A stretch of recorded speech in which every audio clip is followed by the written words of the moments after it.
Social media एक ऐसी दुनिया है जहां खबरें, कहानियां और अफवाहें पलक झपकते ही लाखों लोगों तक पहुंच जाती हैं। लेकिन इस रफ्तार के साथ एक खतरा भी आता है, फर्जी खबरों और डर फैलाने वाली पोस्ट का। हाल ही में भारत और पाकिस्तान के बीच जो तनाव का माहौल बना, उसने सोशल मीडिया पर पुराने फर्जी वीडियो, फर्जी फोटो और सनसनीखेज दावों की बाढ़ सी लगा दी। मिसाल के तौर पर कुछ लोगों ने यमन और नेपाल के पुराने वीडियो को भारत पाकिस्तान युद्ध का बताकर शेयर कर डाला।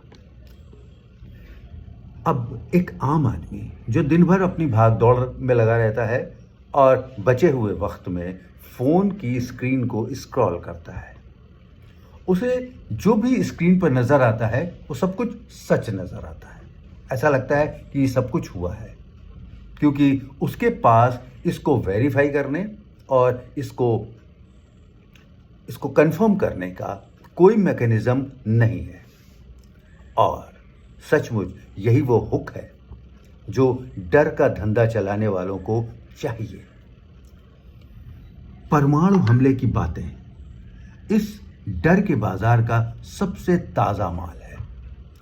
कोई कह रहा है कि अगर न्यूक्लियर बम गिरा तो पूरा शहर पल भर में तबाह हो जाएगा।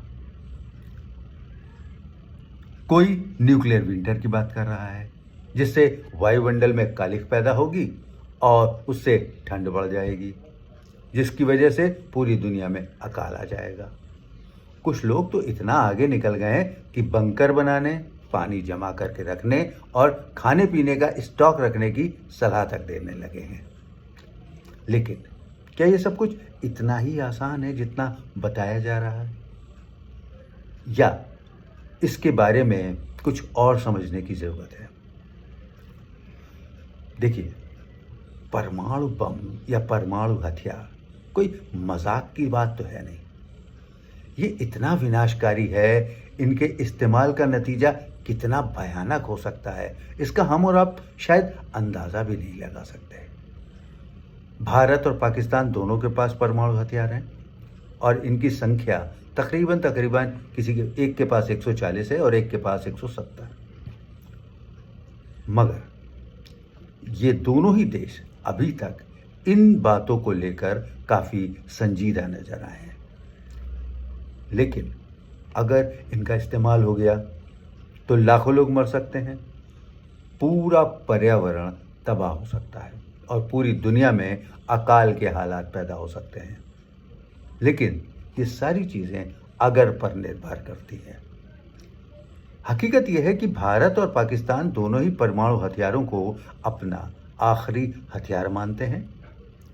पहले तो भारत ने कही रखा है कि वो परमाणु हमला सबसे पहले नहीं करेगा। नो फर्स्ट यूज उसकी पॉलिसी है और वो उस पर कायम है। पाकिस्तान भी अभी तक परमाणु हथियार के इस्तेमाल की बात या धमकी तो देता रहा है, लेकिन उसने अभी तक इस तरह की कोई भी हरकत नहीं दिखाई है, क्योंकि उसको पता है कि अगर उसने गलती से भी ये गलती कर दी तो उसका पूरा वजूद ही खत्म हो जाएगा। आपको याद होगा 2019 के बालाकोट हमले के बाद दोनों देशों ने काफ़ी संयम बरता था। यहाँ तक कि अभी ऑपरेशन सिंदूर के बाद भी बहुत बात आगे बढ़ चुकी थी। लेकिन 10 मई को दोनों देशों के बीच एक युद्ध विराम की स्थिति हुई। अब वो किसने करवाई, कैसे करवाई, वो एक अलग मसला है। मगर इतना तो तय है कि चारों तरफ से बने इस प्रेशर ने दोनों देशों को इस स्थिति पे तो लाकर खड़ा ही कर दिया कि वो किसी भी सूरत में ऐसी बातें करें भी ना। तो फिर सवाल उठता है कि सोशल मीडिया पर ये डर का माहौल क्यों बनाया जा रहा? क्यों बताएं? क्योंकि सोशल मीडिया पर असल में डर ही बिकता है। एक YouTube का थंबनेल जिस तरीके से चीखता है तो लोगों को डरा कर वो अपनी तरफ खींचता है। अच्छा, अगर आपके सामने एक थंबनेल आए जिसमें लिखा हो न्यूक्लियर युद्ध में क्या होगा, तो क्या आप एक सेकंड के लिए सोचकर उस पर रुकेंगे नहीं? यही बात, एक थंबनेल लाखों व्यूज बटोर लेता है। एक मामूली सी एक्स पोस्ट, यानी कि ट्विटर पर लिखी हुई एक पोस्ट, जिस पर अगर लिखा हो राफेल जेट मार गिराया गया, देखते ही देखते वायरल हो जाता है और लोग बिना सोचे समझे इसे शेयर भी करने लगते हैं। कुछ लोग मजाक मानते हैं, लेकिन बाकी लोग या ज्यादातर लोग इसको देखकर डर जाते हैं और यही डर असल में अफवाहों को पैदा करता है। डर का यह धंधा कैसे काम करता है, ये एक बहुत जरूरी बात है। सोशल मीडिया पर डर का धंधा चलाने वाले अच्छी तरीके से जानते हैं कि लोगों को कैसे पकड़ना है। वो हुक का इस्तेमाल करते हैं, ऐसी हेडलाइन या वीडियो जो आपके दिलों की धड़कनों को बढ़ा दे। मिसाल के तौर पर, परमाणु हमले में 24 घंटे में क्या होगा, यह हेडलाइन आपको वीडियो क्लिक करने पर मजबूर कर देगी।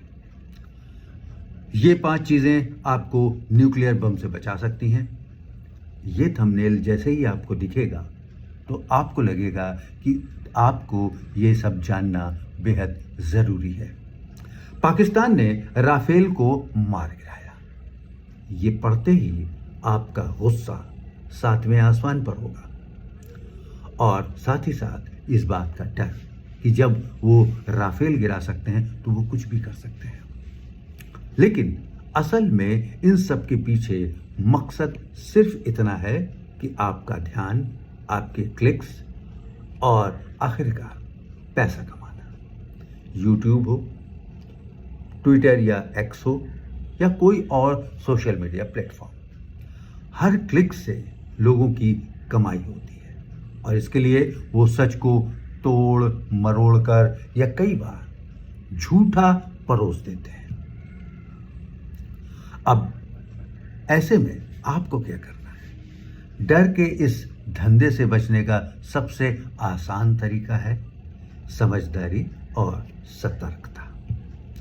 यहाँ कुछ जरूरी बातें हैं जो हमें और आपको बहुत ध्यान में रखनी है।